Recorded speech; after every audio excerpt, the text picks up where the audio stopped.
The following is a rebroadcast of a program that has previously aired as part of WGNU's St. Louis Urban Forum. Our listener response lines are currently closed. Please consult www.WGNU920am.com for our complete schedule of programs. Make sure to tune in, call in, and be a part of the radio station that is working to improve our great city. We thank you for tuning in to WGNU's St. Louis Urban Forum. It is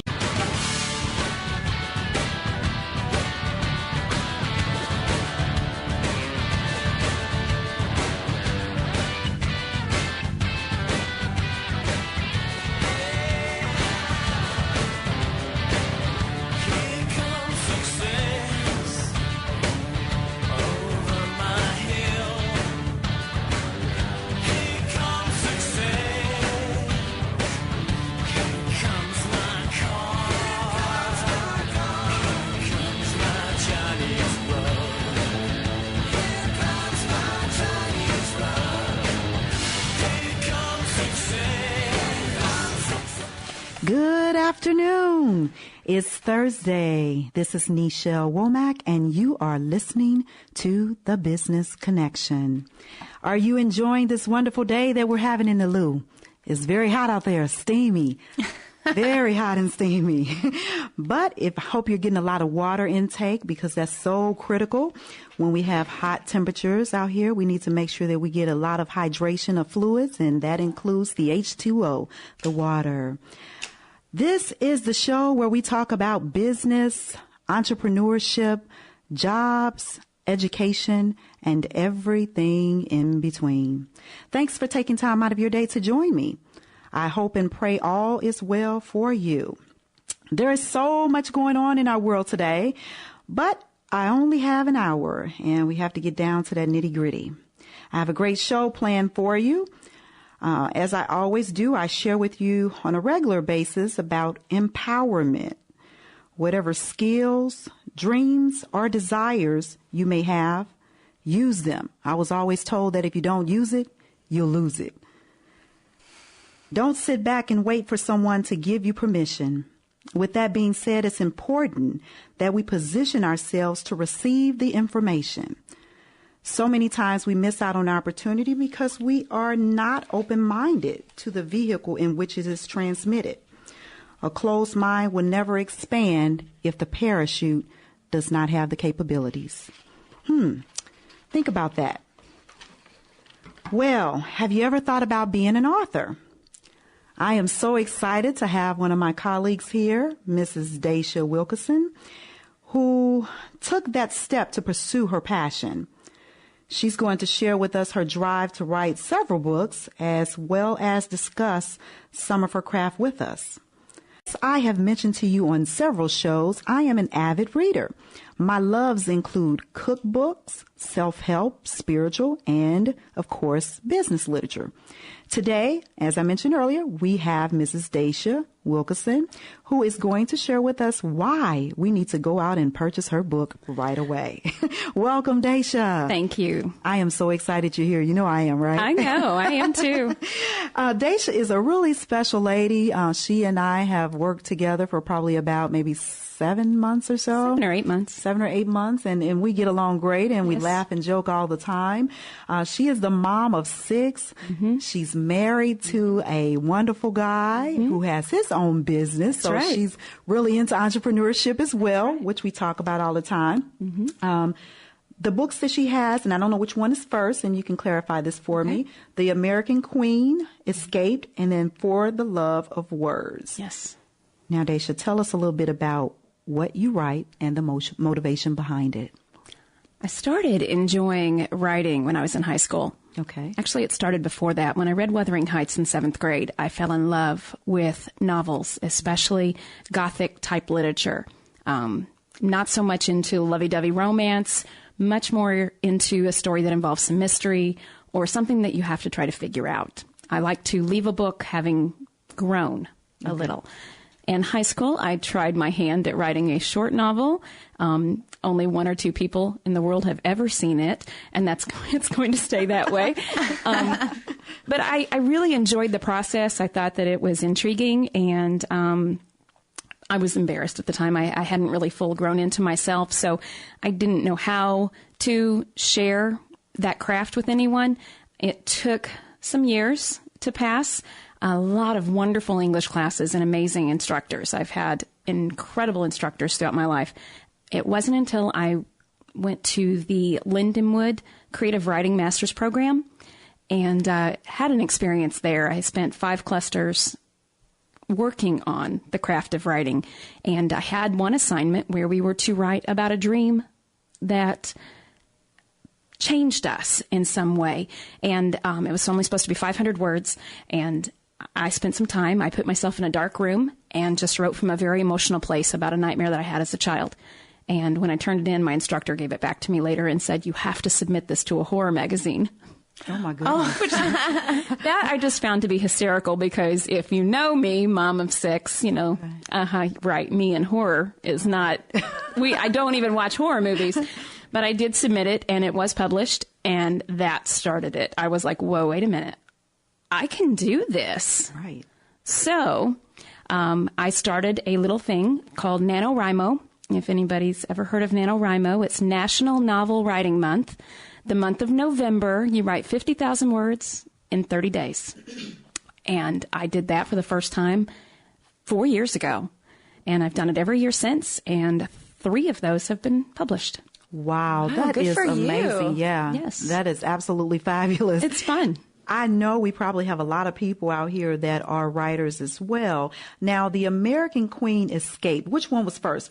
Tell me that. I actually wrote For Love of Words first. Okay, For Love of Words. Actually, it's the second book. A Kiss in the Rain was my first book. Okay, so you're the author of 3 books? 3 books. You go, girl. A Kiss in the Rain was published last April. Okay. And what is that about? That is about friendship between an 87-year-old woman and a 27-year-old girl, and how through that friendship, they begin to find healing in other areas of their life. They both have things in their past that they're running from, but it took that friendship in order for them to begin to heal. And then as a result, both of them find a little romance along the way. So 87 finds romance? Yes. Well, actually, he was always there. Okay. But yeah.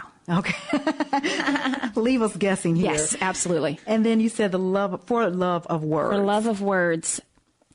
I am an avid believer that reading aloud is a must, and it is not done enough. And I believe that it's an art form, and I wanted to get that message across. And to do so, I came up with the idea that I needed to write a fiction story about it.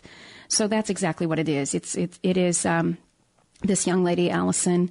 She is working on her second master's thesis, and she's procrastinating, doesn't want to finish it. But she decides to go back to her hometown, live with her mom for a while. She's 35 years old, kind of directionless. And procrastinating, she walks into a little bookstore on the edge of town. And there, she's going to meet a man who's going to forever alter her life. He's kind of a velvet dinner jacket wearing, pipe smoking, very kind of Jeremy Irons-esque kind of character. And he reads aloud on Saturdays to groups of children. And she's going to get entangled into his world. And wow. It's a lot of fun. I had a review. Sounds sexy. I know, I like it. I had a review this morning that actually the reviewer said that if you're looking for a fast-paced book, this is not the book. But if you're looking for something that you want to read over coffee and next to a fireplace, this is the book for you. Great. With all the book clubs, that will be an excellent addition, I would say.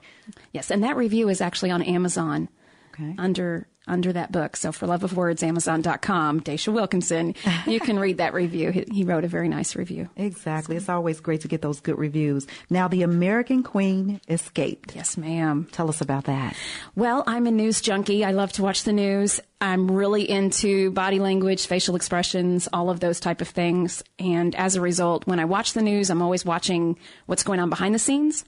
And I just got fascinated, especially during election season, with Michelle Obama. Mm-hmm. I very much watched her because to imagine myself as the wife of the leader of the free world, as the most, in some places, hated man in the world, and in other places, the most loved, but definitely the man with the most pressure on his shoulders, I got to thinking about that. And I thought, it's got to be such a pressured position.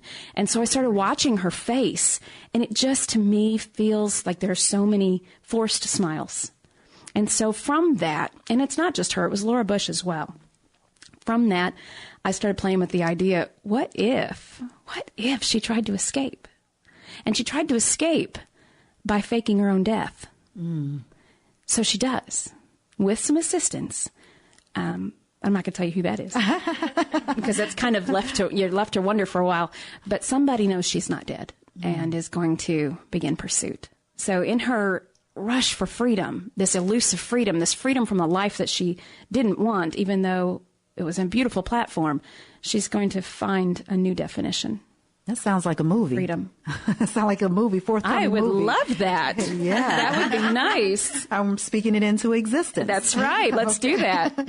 Now, what goals do you intend for your readers to adapt to after reading your literature? Well, after reading For Love of Words, definitely I want people to read out loud more. I mean, that's hands down, no question. Reading to children, reading to adults. I love reading to my classroom. At Vatterott, I get to teach English and Psych. And I love reading out loud to my students. It's like they're hungry for it. They're hungry for a story that makes their imagination work. So that's my goal with For Love of Words. I want people to read out loud. And I think you more so get a sense of the feeling of the words when you say them aloud. Absolutely. Like I love you and things of that nature, as opposed to just silently saying it. So I would agree with you. I know when my children were young, I read when they were in my stomach. I read when, even now they're 13 and 15 and I still read to them. They're a little bored now, but because I'm not reading about sports, but they still enjoy There's a rhythm to the language and a rhythm to the words that's good for your brain. Exactly.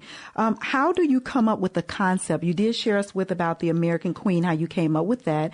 What about the For the Love of the Words and the one previous to A Kiss in the Rain? A Kiss in the Rain. With A Kiss in the Rain, that came first. That actually began as my master's thesis. We had to write a 100-page novel, and it just grew from there. Okay. But really, it got started because I just love the lady at Shop and Save. I do. There is a checker at Shop and Save on the Rock Road, and I love her. I go through her line every time I'm there, and I kind of was thinking, because I'm kind of a daydreamer, I was thinking, what if the lady that goes through the checking line and the checker became friends? What would that look like? And about that time, I came across this picture of this little old lady. I've since discovered who she is, but she lives in Havana, Cuba, and she dresses really, really crazy and sits in a windowsill and charges tourists $1 to take her picture. Really funny, but she looks like a little old female George Burns. Oh, goodness. So in my mind, that's Adeline, my 87-year-old lady. So I had to tell her story. So she's the lady that goes through the grocery line every week, and the 27-year-old girl is the checker. Okay. And so they become friends. Wow. Where do you find time to do all of this? I mean, with the kids, the teaching? You know, that's why NaNoWriMo works for me. Okay. Because it's pressure, and I have to get this done because I like deadlines. And even though it's just for myself, like nobody's going to look at it. Nobody's going to say, woo, you got it. And people always say, is there a prize? Okay. I get to print a certificate that I hang in my cubicle in the office. It's awesome. Exactly. But it's the challenge of the words. I just love it. So really most of the bulk of the writing happens in November. And then throughout the year, the rest of the time is spent editing. Okay. Do you have any advice for any other aspiring authors who want to write but yet have taken that leap of faith? Stop saying you can't do it. Oh, I love that. Stop saying you can't do it and just find the time. Sit down and start putting pen to paper or fingers to keyboard and put your thoughts down. You're never going to do it unless you do. Exactly. What about some challenges that you may have faced or currently face in writing? I think that's why NaNoWriMo is a great tool because you can't think about the challenges. It is 1,667 words a day, and you just write without thinking, without editing. You just go. And I think that's why it's beautiful for that, because I think what happens is people start to write and they start second-guessing themselves, and that second-guessing is going to be what stops it. Wow. Second guessing. We do that often, even in anything in life. We do second guessing. So with being an author, I look at an author still as an entrepreneur because you're actually taking that leap of faith. As I mentioned earlier, you have to position yourself for the challenges that may come up. And then you have to know how to take it forward instead of saying what, as you mentioned, stop saying what you can't do. And so we face a lot of those things in a regular basis, and we're unable to take it to that next level. But, constantly telling ourselves we can, I think we can do it. Right. Where can we get your book? Currently, here in St. Louis, it is at a lovely little bookstore on Olive called All on the Same Page. It's in Creve Coeur. My friend Robin Tidwell runs the store, Robin and Dennis, and they are wonderful people, and you should go and visit them. Little commercial for them. But they currently have it right there. You can buy it, paperback copies there, but right now it's also on Amazon, Kindle, and I am working to get it into Barnes & Noble and Nook and iTunes. That will be in the next few weeks, more than likely. You will. I know Yes. you will. All righty. Well, that sounds awesome. Any questions for Dacia and all the things that she's doing here? I'm so excited because I love to meet people that are really making it happen. And I would definitely say that you are one of those people. Thank and you. you self-published too, right? The first book was not self-published. I did that through a small publishing house, and I have found this experience through CreateSpace to be much more rewarding. Okay. Much more rewarding. I have a lot of control. It's nice. And you're in charge of yourself and what you do. I am absolutely in charge. Exactly. Yes. I love it. I love it. Well, we're going to take a short break here. And when we come back, the topic of discussion will be, what can I do to set myself apart in this competitive job market?